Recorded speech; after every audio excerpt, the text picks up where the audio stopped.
දෙමෝදර වැව හරහා ඊට පස්සේ කැලේ මැදින් ට්‍රැක්ටර් එකේ. ඒක අර සාමාන්‍ය හොටල් එකකට යනවා වගේ නෙවෙයිනේ. ඒකනේ. නිකන් පොඩි ඇඩ්වෙන්චර් එකක් වගේ. ඔව්. ගමනාන්තයට යන පාරම අත්දැකීමක් වෙන එක. ඒක තමයි මෙතන තියෙන විශේෂත්වය. නිකම්ම කිහින් බරලෙනවද වඩා එතන හැදෙන දෙයක් ඒ වෙලාවෙම රස බලන්න ලැබෙන එක. ඒකේ වෙනසක් තියෙනවා. ඒක නිකන් කෑමක් කනවා වගේ නෙවෙයි නේද? ඔව්. ඒක අර ඒ භූමියත් එක්ක ඒ නිෂ්පාදනයත් එක්ක කෙලින්ම සම්බන්ධ වෙරව වගේ හැඟීමක්. අර යන අමුත්තන්ට එයාලගේ මතින් අස්වැන්න කඩන්න දෙනවා. ඒක නම් ඇත්තටම හොඳ දෙයක්.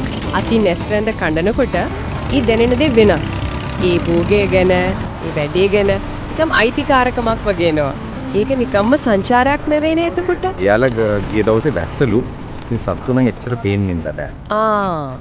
ඒක ඉතින් කැලාවක් ළඟ වුණාට හැමදාම සත්තු දකින්න බෑනේ. ඉතින් අර සාමාන්‍ය හෝටලයක නවතිනවට වඩා මේ වගේ තැනක වෙනස මොකක්ද ඇත්තටම?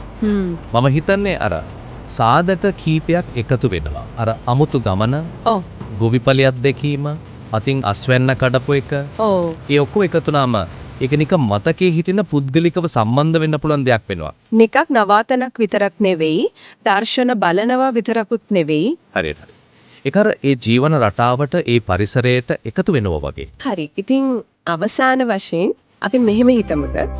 අපි සංචාරය කරනකොට අර පුරුදු පාරෙන් පොඩ්ඩක් අයින් වෙලා මේ වගේ ගොවිපල්ලක් නැත්නම් දේශීය පරිසරයක් එක්ක කෙලින්ම සම්බන්ධ වෙන්න try කරන එකෙන් ඇත්තටම මේ තැන ගැන, ඒ සංස්කෘතිය ගැන කොච්චර වෙනස් ගැඹුරු දෙයක් අපිට දැනගන්න පුළුවන් වෙනවද?